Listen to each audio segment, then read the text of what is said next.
आसंता कालिठारु हेब नुआ नियम रे परिवर्तन। प्रत्येक वर्ष परी एई वर्ष मध्य एप्रिल मास 1 तारिख ठारू केते गुडिये नुआ नियम लागू करा जायछि। जेमिति कि यूपीआई नियम रे परिवर्तन सह कमिब रंधन गैस दर, घर मालिक और वरिष्ठ नागरिक को मिलिबो आश्वस्ति। एवं एई वर्ष लागू होइतिबा नुआ नियम गुडिक विषय रे एबे हमें जानिबा। चैनल जो प्रथम थर पर वीडियो देखुछन तबे चैनल को सब्सक्राइब करंतु आ जदि फेसबुक रे वीडियो देखुछन तबे पेज को फॉलो कर नियंतु। सर्वप्रथम देखंतु यूपीआई कारबार नियम रे हेछि परिवर्तन।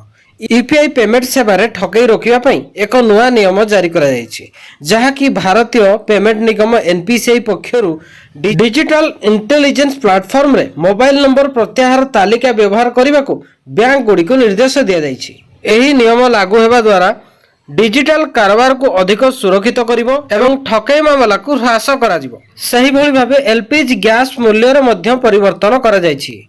गैस कंपनी गुड़िक प्रति मासर आरंभ रे एलपीजी सिलिंडर मूल्य समीक्षा करिथांती एवं आवश्यक हेले मूल्य परिवर्तन मध्य करिथांती।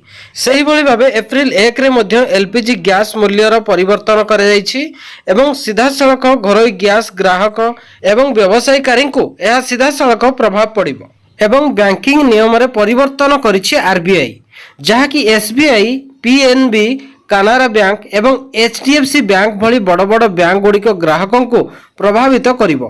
एबे संचय खाता रे सर्वनिम्न बैलेंस सीमा वृद्धि करा जाई पारे। जदि अकाउंट धारी माने सर्वनिम्न बैलेंस बजाई रखंती नाही तेबे सेमानकु अतिरिक्त शुल्क देबाकु पड़ी पारे। एथि सहित टीडीएस नियम रे मध्य परिवर्तन करा जायछि। केंद्र सरकार बजेट रे घोषणा करिथिले जे वरिष्ठ नागरिकंक पई टीडीएस काटर सीमा द्विगुणित करा जिवो। यह वरिष्ठ नागरिकों को टिकस रे अधिक आश्वस्ति दे पारे।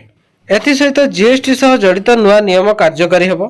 Input tax distributor system ISD जहा कि मामला जारी करिछि। एहा अधीन रे व्यवसायी गुडिंक पई इनपुट टैक्स क्रेडिट आईटीसी भाबरे पंजीकरण करिया पई बाध्यतामूलक करा जायछि एवं पूर्वरु व्यवसायी माने आईटीसी ग्रुप रे पंजीकरण करिवार विकल्प मध्य रखिथिले, किंतु वर्तमान एही नियम गुडी को बाध्यतामूलक करा जायछि। नियम रे उल्लंघन करिले जहा कि 10,000 टंका पर्यंत अधिकरु अधिक फाइन देबाकू पड़ी पारे।